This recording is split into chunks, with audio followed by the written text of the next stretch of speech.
Boy, am I glad to be off of Novaria. I don't know which was worse, the cold or the corporations.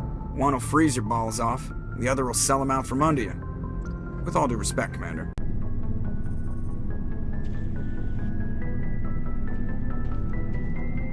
Do you have some time to talk now, Commander? Of course. Have a seat. We've played it pretty close to the book so far, but we're a long way from backup. We've got some tough calls to make. I'm just saying, try to leave yourself a way out. I've seen what cutting corners can do, and I'd hate to have that happen to you, Shepard. Commander. That's not the appropriate way to address your commanding officer, Lieutenant. I wasn't speaking to you as my commanding officer, ma'am. I don't want to send any bad signals. Just, working on what I've picked up. You tell me if I'm going too far. I'm listening. Tell me why you feel the need to speak up. I'm not questioning any decision you've made, Shepard. Let me be clear about that. It's just my experience that once someone lets something slide, it tends to pick up speed. Do you get my meaning? Talk to me, Caden. You got a little black rain cloud sitting over your head. I'll try to keep the deck dry. You know the records about the biotic training out on Jump Zero? They're all classified, because the Alliance made mistakes. After first contact, Kinetics was set up to track Element Zero exposures and develop implants for humans. Once we had an embassy on the Citadel, Kinetics could bring in experts instead of taking it slow. Is there some reason we couldn't learn it on our own? They didn't know where to start. Hell, it took a couple of years to even link biotics and Ezo. Forget trying to get the kids to move stuff. They had trouble just helping them not break their own limbs. And their choice of teachers didn't help much. The only experts would have to be aliens. Dead on. Turians, actually. That's why Kinetics kept it a secret. They were afraid of what people back home would think, asking the Turians for help when we just fought a war with them. The Asari would have been more acceptable than the Turians. Yes, but the company didn't go through the Citadel. It would have made Earth look weak, so they discreetly hired some Turian mercenaries. I'm sure Kinetics did what they thought was best. It wasn't best for us. They brought in an ex-military Turian named Commander Vernus. To introduce himself, he liked to say, "I was at the helm of the dreadnought that killed your father." When I told him my dad wasn't in the war, he'd retired to Vancouver. My family had an inland home that matured to new beachfront. Vernus had it in for me after that. He cut corners, pushed hard. I mean, you either came out a Superman or a wreck. A lot of kids snapped. A few died. The point of all of this, I guess, is that when you cut corners, it's not always obvious who pays for it. So why are you telling me this? Is there something I can do to help you get over it? I'm 32, Shepard. You don't serve as long as I have without coming to terms with yourself. You also learn that if someone is special to you, you help them. Try to keep them from making mistakes. Special, huh? If I'm out of line, just say the word. You're not out of line, Caden. But there are regs. I get you, Shepard. I don't make a habit of complicating the chain of command. Just think about what I said. We'll talk later, Caden. I'd like that.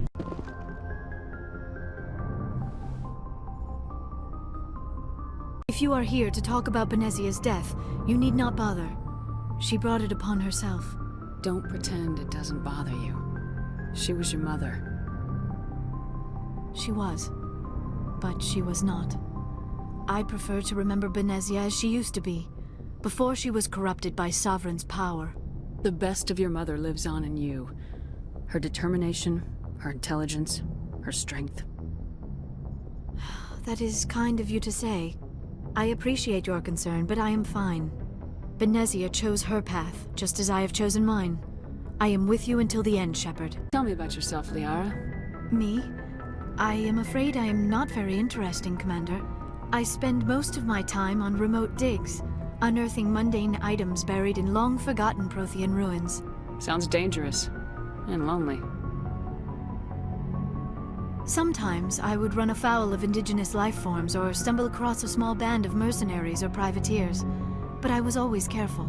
Until the Geth followed me to Artemis Tau. I never found myself in any situation my biotics could not handle. As for the solitude, well, that is one aspect that most appealed to me. Sometimes I just need to get away from other people. You don't like other people? I suppose it comes from being a matriarch's daughter. People expected me to follow in Benezia's footsteps. They wanted me to become a leader of our people. Matriarchs guide their followers into the future.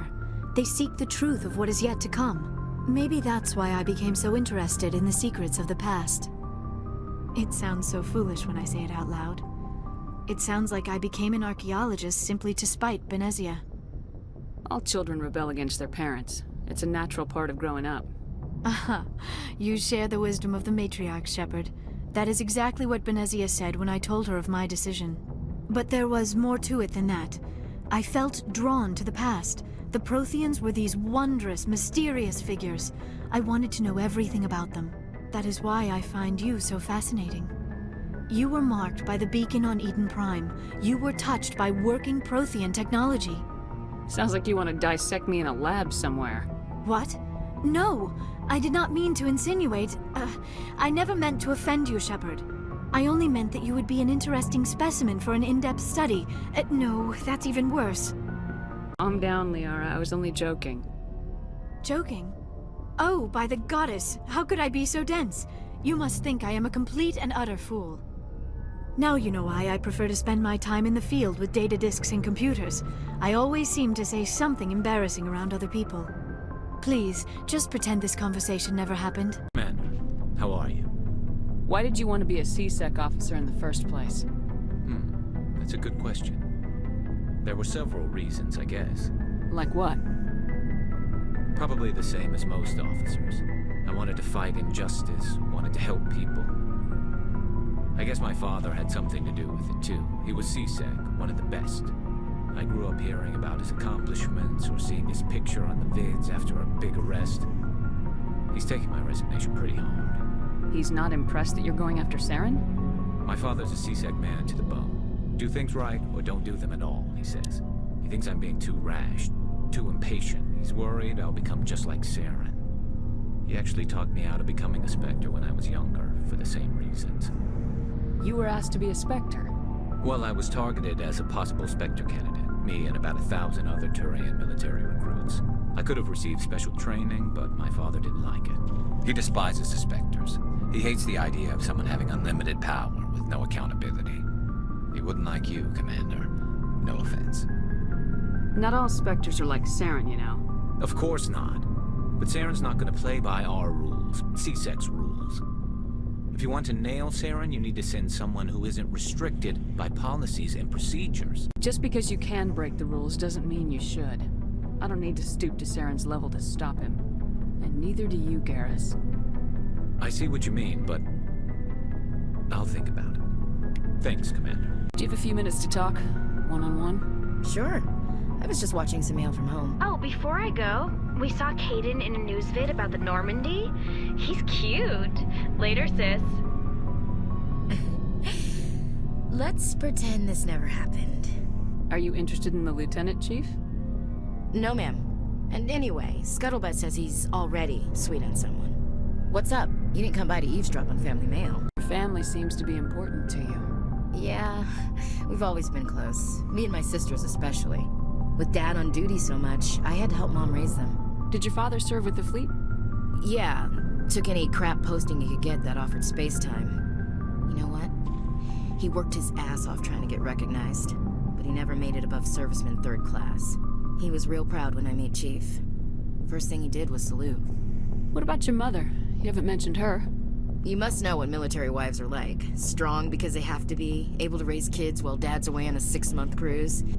She has a degree in planetary geology. She and Dad both wanted to see new worlds. She gave up her career to raise us, though. Where did you grow up? All over. Same as you, I expect. We transferred a half a dozen times before I finished grade school. You go where personnel command sends you, right? I guess that's why I'm so tight with my sisters. We'd have to leave all our friends every 2 or 3 years. You have more than one sister? Sounds like a big family. Yeah, I'm the oldest, then Abby, then Lynn. Sarah's the youngest. She's still in high school. With 4 girls, Dad used to say he felt more outnumbered at home than on maneuvers. I was an only child, but I get the idea. At least one of my parents was always on duty. Yeah, military families, eh? With schedules like that, it's a wonder we ever have kids anymore. Things were tense between Sarah and me for a while. Then we bonded. Sounds like your father wasn't around much. Wasn't your family stationed near him? Dad always wanted to serve in space, but he wanted us to have real ground under our feet. He'd say, space is beautiful, but you can't raise a family there. I cannot rest from travel. I will drink life to the lees. All times I've enjoyed greatly, have suffered greatly, both with those that loved me and alone. For always roaming with a hungry heart, much have I seen and known, cities of men and manners, climates, councils, governments. I didn't know you liked classical literature. Ulysses was my dad's favorite poem. Every time he shipped out, he recorded me reading it. He had a dozen versions when he retired. Does he still like it? I sure hope so. I read it to his grave every time I go home. Dad passed on a few years back. He's probably still watching, though. I mean, from wherever we go after death. Dead on, Skipper. He's with God now. That's not a problem with you, is it? That I believe in God? Everyone has the right to believe what they want. Says so in the Alliance Charter, only with fancier words. I'm glad you're open-minded about it. I've met a few people who are really weirded out by my faith. Because I work in space, I can't believe in a higher power? Jeez. Hello, have you people looked out the window? How can you look at this galaxy and not believe in something? I should get back to my duties. Didn't mean to take up so much of your time. So, we've got Saren on the run. It won't be long now. Saren's good, but I'm better. Good. He's rotten. To the core. I could tell as soon as I met him. Why didn't you tell me this sooner? I would have if I thought it was important. I think I'd like to hear about it just the same. This was a while ago. A bunch of mercs were bragging about a job out near the edges of the Terminus systems. They said it paid well and the boss was never around to ride them. They said he was looking for more men, too. So I checked it out. I didn't know Saren was openly recruiting mercs. It wasn't that open, and he only showed his face once. We'd been raiding ships in the area for months when we took out this massive cargo freighter. Our biggest haul yet. I was on board checking bodies for valuables, looking for some extra credits. That's when I saw him. What did Saren want with the ship? I don't know what he wanted. He was just moving through the ship, watching. A couple of the mercs called him by name, but he never spoke to them. Never spoke to anyone. I had a really bad feeling about him, so I got the hell out. Didn't even wait to get paid. What kind of cargo was the freighter carrying? What was Saren after? I don't know. All I saw on that ship was food and medical supplies. There were some basic weapons, but nothing big. If there was anything of value on that ship, I didn't see it. That's why I didn't mention it sooner. Whose ship was it? There was a Volus trading vessel. Big one. Lots of guards. But they were no match for us. It's the only time you saw him? Yeah. Didn't even know who he was. Still wouldn't if I hadn't joined up with you. But my instincts were right. Every other merc on that mission turned up dead within a week. Every damn one. Hello, Shepard. Are you okay? I don't know. Your ship is amazing, and your crew's been really great to me. Especially your chief engineer. But I just sort of feel out of place. The Normandy runs so smooth it feels like we're not even moving. And the engines are so quiet. How do you sleep at night? The silence wakes you up? Back on the flotilla, the last thing you want to hear is silence. It means an engine's died or an air filter shut down. I guess you don't have to worry about that here. But old habits die hard. But it's more than just the silence. This ship feels so empty. It's like half the crew is missing. Back home, I couldn't wait to go on my pilgrimage. I couldn't wait to get away from the crowds. Now that I'm out here, I kind of miss them. Sometimes we don't appreciate what we have till it's gone. That's true. I'm starting to wonder if that's what the pilgrimage is really about. It's given me a whole new perspective on my people and our culture. You know, there's always a few who go on their pilgrimages and never return. I always assumed something bad happened to them, but maybe they just wanted a different life. You do plan to return to the migrant fleet, right? I could never abandon my people, Shepard. I will go back eventually, but we have to stop Saren first. Otherwise, I might not have a home to go back to. Tell me about your people. Our lives aren't easy. Resources are scarce, and we are constantly on the move. Everything we do must in some way contribute to the continuation of the migrant fleet. There are 17 million Quarians in the flotilla, and each of us relies on the others for survival. The bonds among my people are strong. Unfortunately, we have had to surrender many of the freedoms and civil liberties other species take for granted. What kind of freedoms? Well, it's illegal for parents to have more than one child. If our population grows too much, it would strain our resources to their breaking point. Of course, we also can't allow our numbers to become too few. If our population is in decline, the rule against single births is temporarily repealed. In extreme cases of population decline, incentives are even offered to encourage multiple births, though the Conclave hasn't had to take such measures in nearly a century. That's your government. The Conclave is our civilian branch of government. Each ship can elect a representative to serve on the Conclave and make decisions that affect the fleet as a whole. On matters that affect an individual ship, however, the captain has the final say. It's a tradition that dates back to the early days, when the fleet was governed by martial law. Fortunately, most captains nowadays are smart enough to have an elected council from their crew to give them advice and guidance. So the ultimate power rests with elected officials?